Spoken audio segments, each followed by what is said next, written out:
Assalamualaikum warahmatullahi wabarakatuh. Sahabat beriman, mempercayai akan datangnya hari kiamat adalah kewajiban setiap muslim. Kiamat juga diartikan sebagai hari akhir.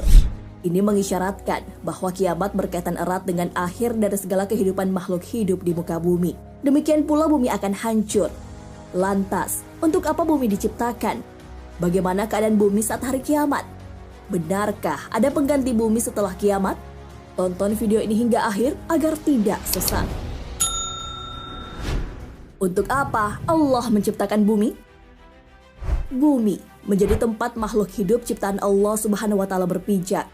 Tumbuhan, hewan, dan manusia hidup berdampingan. Kemudian, di antara makhluk yang hidup di bumi mempunyai keterkaitan dan hidup saling ketergantungan. Adapun proses penciptaan bumi dijelaskan di dalam Al-Quran. Allah Subhanahu wa Ta'ala berfirman, Allah yang telah menciptakan langit dan bumi dan segala yang ada di antara keduanya dalam waktu 6 hari. Kemudian dia bersemayam di atas arsy. Kamu semua tidak memiliki seorang penolong dan pemberi syafaat pun selain dia. Lalu, apakah kamu tidak memperhatikannya? Quran Surah As-Sajdah ayat 4. Allah Subhanahu wa Ta'ala tidak hanya menciptakan bumi.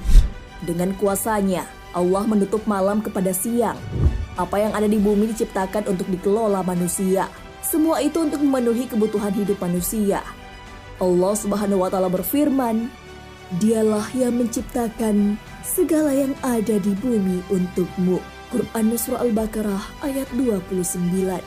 Sayyid Qutb menjelaskan tentang ayat tersebut, bahwa Allah Subhanahu wa Ta'ala menciptakan seluruh yang ada di bumi untuk dimanfaatkan manusia. Semua itu demi kelangsungan hidup manusia di bumi. Maka dari itu, keberadaan manusia memiliki peran penting dalam mengelola sumber daya alam. Manusia sebagai pihak yang berwenang mengurus bumi, ini dijelaskan dalam Al-Quran. Allah Subhanahu wa Ta'ala berfirman, Dialah yang menjadikan bumi untuk kamu yang mudah dijelajahi. Maka jelajahilah di segala penjurunya dan makanlah sebagian dari rezekinya. Dan hanya kepadanya lah kami dibangkitkan. Quran Surah Al-Mulk ayat 15. Imam Al-Qurtubi mengatakan bahwa ayat tersebut mengandung perintah bahwa bumi ini diciptakan untuk dimanfaatkan manusia dengan dua cara. Pertama, mengelola bumi untuk kelangsungan hidup. Dan yang kedua adalah menjadikan bumi sebagai wahana untuk melahirkan teori dan konsep yang berkaitan dengan ilmu pengetahuan. Allah Subhanahu wa Ta'ala berfirman, Dan tiadalah kami mengutus kamu, melainkan